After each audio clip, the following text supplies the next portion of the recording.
Hello, my friends. It's midnight, and once again you're here. Perhaps out of curiosity, or perhaps because you've felt that inexplicable chill on your back. Today, I'm going to tell you a true story. A story that shouldn't be forgotten. But be careful. The more you listen, the more you'll feel that it's not just a distant memory, but rather, something that could knock on your window at any moment. The Midnight Coffee. Well, this is Sergio's story. It happened about 3 years ago. It's one of those things that sticks with you, that stays in your mind and never truly leaves. For as long as I can remember, Sergio's mother ran a small business in her kitchen. She cooked all day, preparing takeout meals for the people who worked in the neighborhood shops. It was a demanding routine, but it paid all the bills. Her house was always filled with the smell of sautéing garlic or some sauce simmering on the stove. And every night, without fail, she would receive a visit from Vera. Vera wasn't just a neighbor or a friend of Sergio's mother. The two were like sisters, growing up on the same street. Vera worked cleaning a downtown office building, and her shift ended late. By the time she got back to her neighborhood, nothing was open. So, Sergio's mother made a point of saving a plate for her. It wasn't charity, it was just the right thing to do. Around 9:30 p.m., she heard a light tapping on the living room window. It was her signal.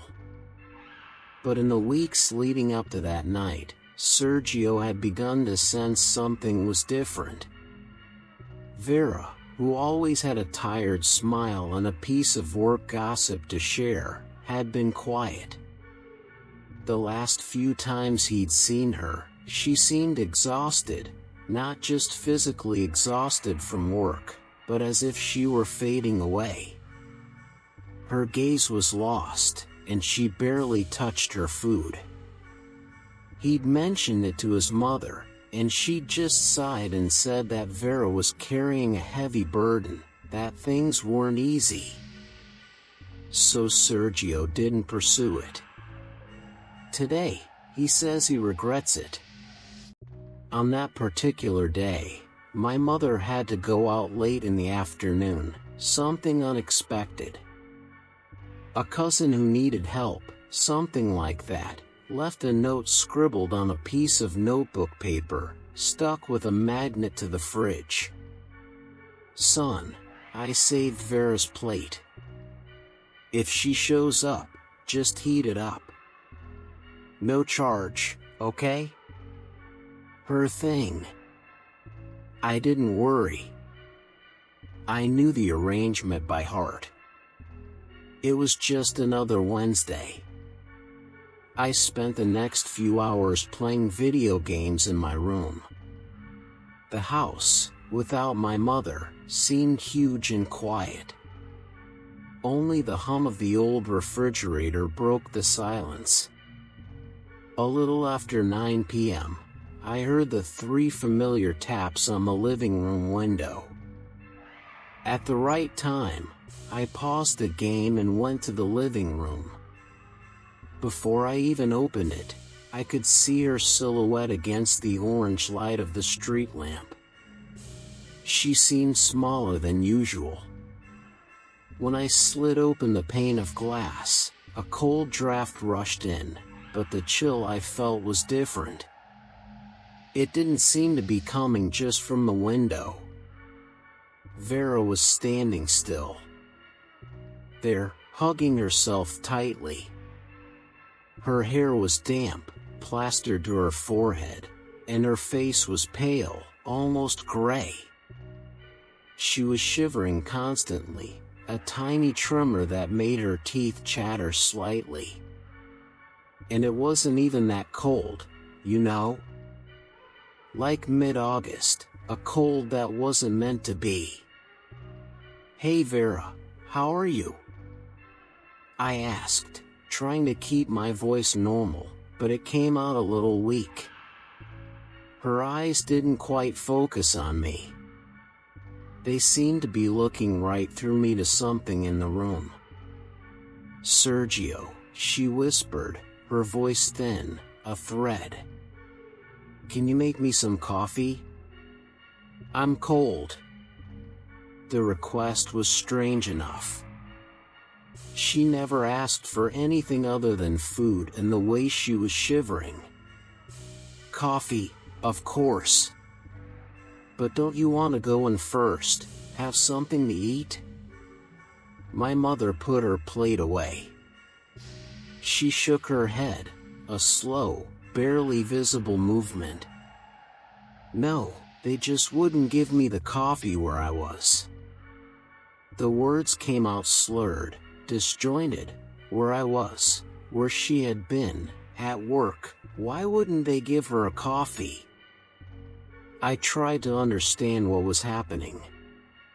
Had she had a fight with her boss? Had she been fired? That would explain why she looked so devastated. My initial strangeness started to turn into real concern.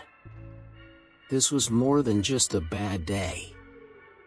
"Okay, Vera, stay there, don't move. I'll make you a fresh coffee right now. It'll be quick." I said that both to calm her and to calm myself. Her presence there at the window, so fragile and strange, left me with a sick feeling in my body. Something was very wrong. I closed the window, leaving just a crack for us to continue talking. It felt wrong to leave her out there, even if she said she didn't want to. The logical part of my brain was still trying to figure it out. She was clearly in some kind of shock. "Adriana, look, you better come in. At least sit here in the living room while I make the coffee, okay? I'll just open the door for you." She didn't answer, nor did I wait for one. Our house isn't big. The living room window is just a few steps from the front door. I went over, turned the key in the lock, and pulled the door open, already thinking of a phrase to convince her to come in. But there was no one there. I leaned out, looking up and down the sidewalk. The street was silent, empty except for a few cars parked farther down. The orange light from the street lamp cast long, faint shadows. No sign of Adriana. My heart started beating a little faster. She'd simply left because she was going to order a coffee and walk away. It made no sense at all. Was she hiding beside the gate, playing some kind of strange game? I took a step outside. I peeked over the low wall that separated our backyard from the sidewalk. Nothing, just the neighbor's plants growing out of control. I felt a real chill. I went back inside, closing and locking the door almost automatically. I went blank. I couldn't think straight. I turned my back to the door, ready to return to the window and see if I could find her outside. And that's when I gasped. She was inside. Vera was standing, motionless, right in the middle of the living room, just there with her back to me. And she was barefoot. The tile floor must have been freezing, but she didn't move, her arms still crossed over her chest. The door was locked. The window I'd opened was too small for someone to pass through quickly and silently. It was impossible. I simply couldn't believe what I was seeing. For a second, I thought I was going crazy, that the silence of the house had gotten to me, but she was there, a solid, real presence in the middle of my living room.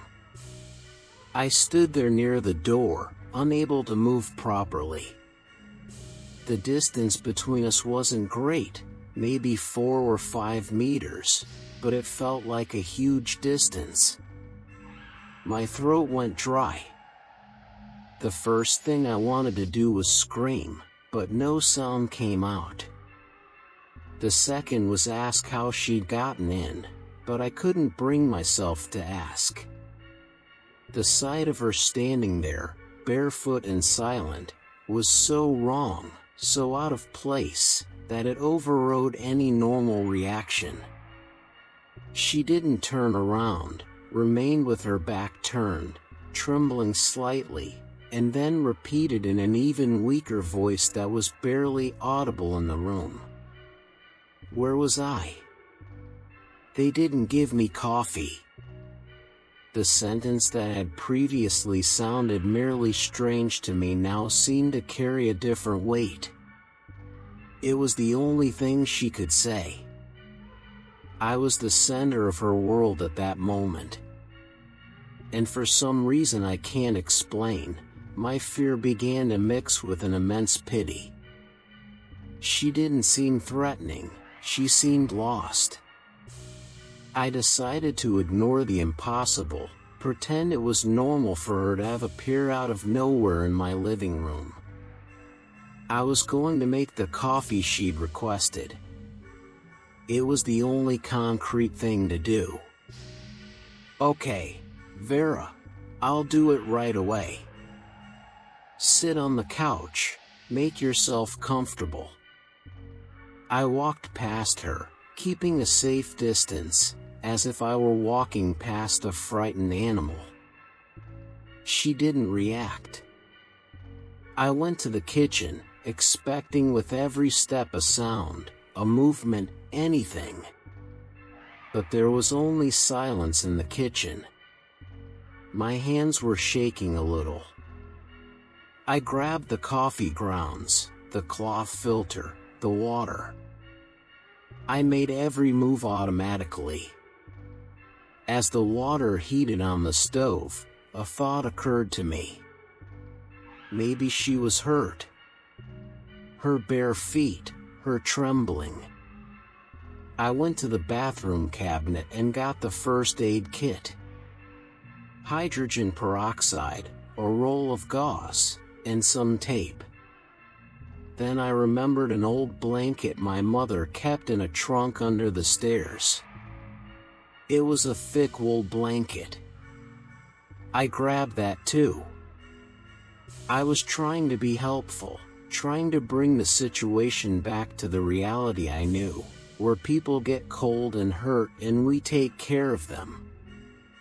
I returned to the living room with the makeshift kit and the blanket. She was still in the same place. Exactly the same place. She looked like a statue. A strange smell began to linger in the air. Something I hadn't noticed before. The smell of long-stored clothes, perhaps with a hint of damp earth. "Adriana," I called softly. "I brought you a blanket and some things to clean your foot if it's hurt." I approached slowly. I held out the folded blanket to her. She finally turned, but her face was blank. Her eyes were unfocused, her features expressionless. It was like looking into a mask. She grabbed the blanket with both hands, wordlessly, and wrapped it around her from head to toe, like a child hiding. And she stood there, a tall, covered figure in the middle of the room. I could no longer see her, not her face, not her hands, not her feet. At that moment, I heard the hiss of boiling water in the kitchen. The coffee was ready. The sound of the kettle gave me an excuse to leave. It was a normal kitchen sound, and I clung to it. I returned to the kitchen, turned off the stove, and brewed the coffee, the strong aroma filling the room. My hands still weren't completely steady, but the act of doing something, of following a familiar ritual, helped clear my head a bit.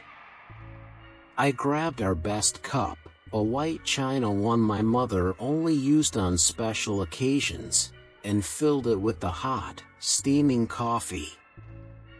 I was still trying to convince myself that this was normal, that Vera was having a breakdown, a stressful episode, and that a hot cup of coffee and a little care would solve everything. I pushed the part about her appearing out of nowhere in the living room to the back of my mind. I'd deal with that later. Cup in hand, I returned to the living room, and the scene I found there made all my attempts at normality go down the drain. The blanket-covered figure remained standing in the same spot, but now her stillness was absolute. Before, I could feel her trembling, her fragility. Now she was like a pillar. There was no sign of breath against the fabric, no movement, no matter how small. The entire room seemed to have grown darker, denser. The air grew heavy, difficult to breathe. "Adriana," I called, my voice muffled. "I brought your coffee." Silence. A heavy, total silence.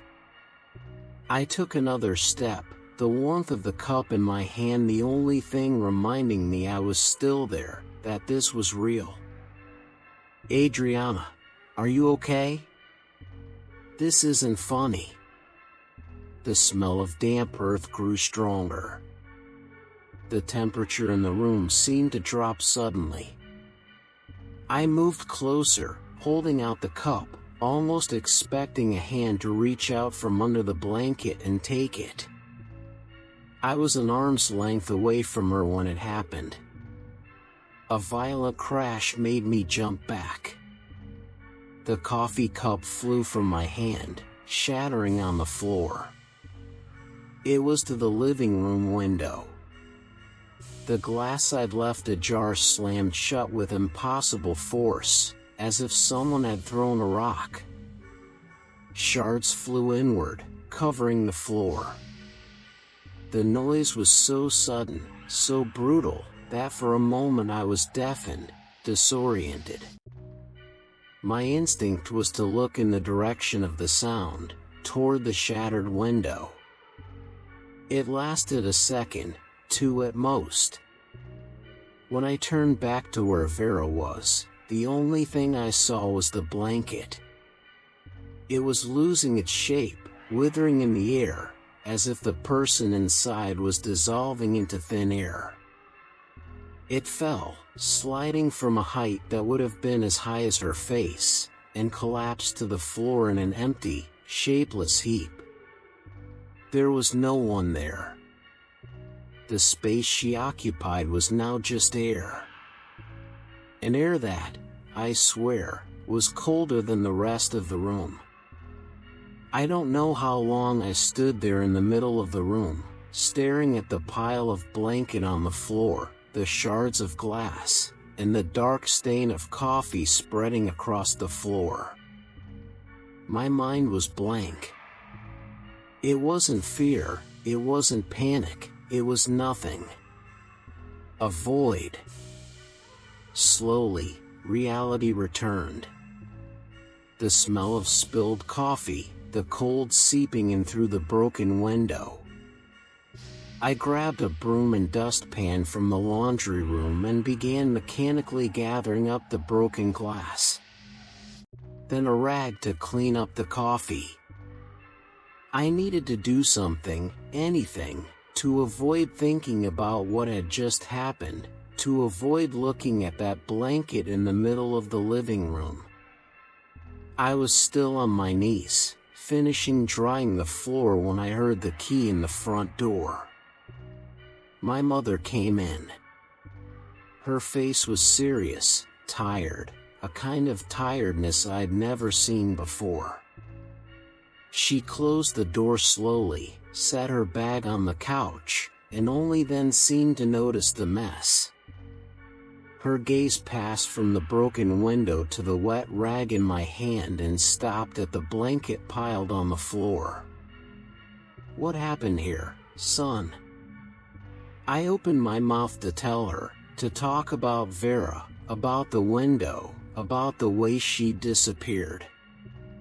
But before I could form a sentence, she spoke again, her voice low, almost a whisper. "I won't even tell you where I'm coming from." I waited, feeling a knot in my stomach. The way she said it was final. "Guess who left?" she asked, but it wasn't a real question. It was a prelude to bad news. And from somewhere deep inside me, the answer came with a certainty that terrified me. "Vera," I said. My mother looked at me, and the surprise on her face was immediate. It wasn't the reaction I expected. "How? How do you know, Sergio?" My voice was shaky, weak. "Because she was here just now. She said she was cold and asked me for coffee." My mother said nothing.